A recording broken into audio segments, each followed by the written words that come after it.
ഞാൻ കുറേ വീഡിയോ ചെയ്തു. ആ ഒറ്റ വീഡിയോയിൽ ഞാൻ ആദ്യം കണ്ടുള്ളൂ സബ്സ്ക്രൈബ് ചെയ്യുന്നു, പക്ഷേ കുറവാണ്. അപ്പോൾ നിങ്ങളുടെ മനസ്സിൽ എന്നെക്കുറിച്ച് എന്താണ് കരുതിയിരിക്കുന്നത് എന്നാണ് ഞാൻ ചിന്തിക്കുന്നത്. ഛേദമില്ലാത്ത ഒരു ഉപകാരമല്ലേ. എന്തായാലും നിങ്ങളുടെ കയ്യിൽ നിന്ന് എത്ര രൂപ നെറ്റിന് വേണ്ടി ചെയ്യണം. അതിൻ്റെ കൂടെ നിങ്ങൾക്ക് ഇഷ്ടപ്പെട്ട എന്തെങ്കിലുമൊക്കെ കിട്ടുന്നുണ്ടെങ്കിൽ, ഒരു വീഡിയോയിൽ നിന്ന് എന്തെങ്കിലുമൊക്കെ നിങ്ങൾക്ക് ഇഷ്ടപ്പെട്ടതോ അല്ലെങ്കിൽ ആഗ്രഹിച്ചതോ എന്തെങ്കിലും ഒന്ന് കിട്ടുന്നുണ്ടെങ്കിൽ ചെയ്താൽ മതി കേട്ടോ. അല്ലാതെ മനസ്സിന് ഇഷ്ടമില്ലാത്തൊന്നും ചെയ്യാൻ പാടില്ല. അപ്പോൾ അങ്ങനെ കിട്ടുന്നുണ്ടെങ്കിൽ തീർച്ചയായിട്ടും അതിലൊരു സഹായം തിരിച്ച് ചെയ്യുക.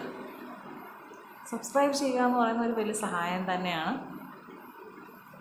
കാരണം നമ്മളിപ്പോൾ ഇത് ചെയ്യുമ്പോൾ, വീഡിയോ ചെയ്യുമ്പോൾ നമ്മളും കുറച്ച് സമയമെടുത്ത് കാര്യങ്ങൾ പലതും ഇങ്ങനെ കാൽക്കുലേറ്റ് ചെയ്താണ് പോകുന്നത്. അപ്പം നമുക്ക് തിരിച്ച് ഒരു ഔട്ട്പുട്ട് കിട്ടുമ്പോൾ, നമ്മൾ കൊടുക്കുന്ന ഇൻപുട്ടിന് തിരിച്ചൊരു ഔട്ട്പുട്ട് കിട്ടുമ്പോൾ മനസ്സ് ഭയങ്കരമായിട്ട് സന്തോഷിക്കുകയാണ്. മനസ്സിലായി? അപ്പോൾ ആ ഒരു സന്തോഷം നൽകാൻ നിങ്ങൾക്ക് ഓരോരുത്തർക്കും പറ്റുമെങ്കിൽ തീർച്ചയായിട്ടും ഞാനത് പ്രതീക്ഷിക്കാം.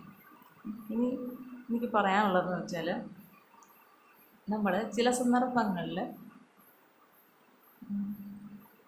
സ്ത്രീകൾ പുരുഷന്മാർക്കെന്നുള്ളത് വ്യത്യാസത്തിൽ ഞാൻ പറയുന്നില്ല, രണ്ടുപേർക്ക് മാനസികമായിട്ട് വിഷമം അല്ലെങ്കിൽ ഒറ്റപ്പെടൽ എന്തെങ്കിലുമൊക്കെ ഭയങ്കരമായിട്ട് സങ്കടം മനസ്സിനെ അങ്ങ് ഉലയ്ക്കുന്ന സമയത്ത്, നമ്മുടെ വീട്ടിൽ കുഞ്ഞുങ്ങളുണ്ടെങ്കിൽ, നമ്മുടെ കുഞ്ഞുങ്ങൾ, മറ്റാരുടെയും ഒന്നും പറയുന്നില്ല, നമ്മുടെ കുഞ്ഞുങ്ങൾ, അല്ലെങ്കിൽ നമുക്ക് സ്നേഹത്തോടെ ഒന്ന് ചേർത്ത് പിടിക്കാം എന്ന് അവകാശമോ അധികാരമുള്ള കുഞ്ഞുങ്ങൾ സ്കൂളിലൊക്കെ വരും. സ്കൂൾ കാലഘട്ടം വരെയുള്ളൂ, ഒരു 5 ക്ലാസ് വരെ മതി.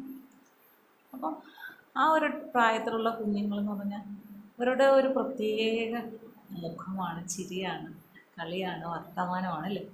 അപ്പം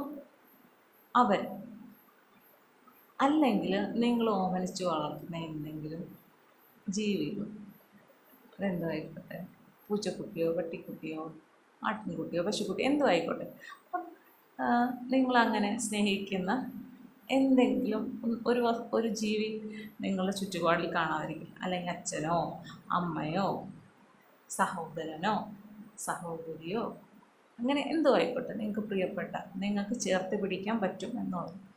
അപ്പം നിങ്ങൾക്ക് ഭയങ്കര സങ്കടം വരുന്നു, അത് പുറത്തേക്ക് പറയാനുള്ള പറ്റുന്നുമില്ല, അതെങ്ങനെ പറയണമെന്നറിയത്തില്ല, വിങ്ങുകയാണ് മനസ്സ് എന്ന് വിചാരിക്കുക.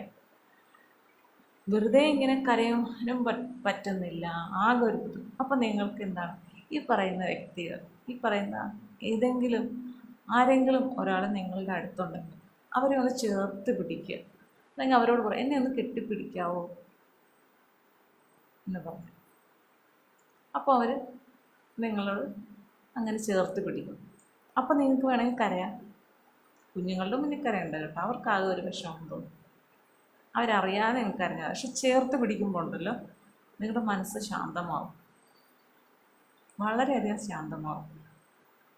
കാരണം നിങ്ങൾ ഒറ്റയ്ക്കാണ് എന്നുള്ളതിൽ നിന്നാണ് നമുക്ക് വേണ്ടപ്പെട്ടത്, നമുക്കത്ര പ്രാധാന്യം ഒരാളെ നമ്മൾ ചേർത്ത് പിടിക്കുള്ളൂ അല്ലേ.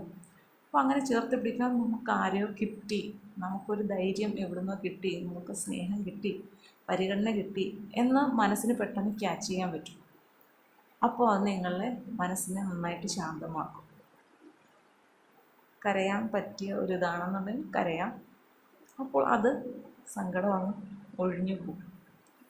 കുഞ്ഞുങ്ങളുണ്ടെങ്കിൽ കുഞ്ഞു പിള്ളേരൊക്കെ ആണെങ്കിൽ അവരെ നമ്മൾ പറഞ്ഞു കൊടുത്തിട്ടുണ്ടെങ്കിൽ, എനിക്കും മോളുണ്ട്, അപ്പം ചിലപ്പോൾ എന്തെങ്കിലും വെറുതെ ആണെങ്കിലും ഞാൻ പറയും, അമ്മ ഒന്ന് കെട്ടിപ്പിടിച്ച് എന്ന് പറയുമ്പോൾ ഞാൻ 2 കൈയും കൂടെ കഴുത്തിലൂടെ ചേർത്ത് ഇങ്ങനെ കെട്ടിപ്പിടിക്കും.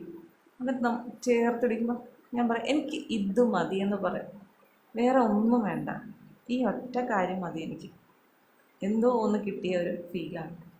അപ്പോൾ അതിൽ നിന്ന് ഞാൻ മനസ്സിലാക്കിയെടുത്ത ഒരു മനസ്സിൻ്റെ ഇതാണ്.